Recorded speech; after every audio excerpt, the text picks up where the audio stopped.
SSC পরীক্ষা 2026 তোমাদের চট্টগ্রাম বোর্ডের হিসাব বিজ্ঞানের এমসিকিউ অংশের সঠিক সমাধান তুলে ধরছি এই ভিডিওতে। প্রশ্নের উত্তরগুলো তোমরা মিলিয়ে নাও। এটা সেট হচ্ছে খ।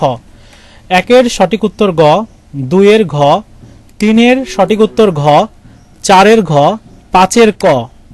এরপর 6 এর সঠিক উত্তর হচ্ছে গ, 7 এর ক, 8 এর গ, 9 এর ক, 10 এর খ, 11 এর ঘ, 12 এর গ, 13 এর সঠিক উত্তর ঘ।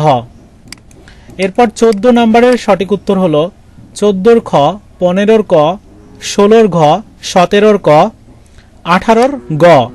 এরপর 19 এর খ, 20 এর ক, 21 এর গ। 22 এর সঠিক উত্তরটা হচ্ছে 22 এর সঠিক উত্তর 22 এর সঠিক উত্তরটা হচ্ছে গ হবে 85,000 টাকা। এরপর 23 নম্বরের ক, 24 এর গ, 25 এর গ, 26 এর ক, 27 এর ঘ, 28 এর ক, 29 এর খ এবং 30 এর সঠিক উত্তর ক। মিলিয়ে দেখো কয়টা হলো কমেন্টস করে জানিয়ে দাও।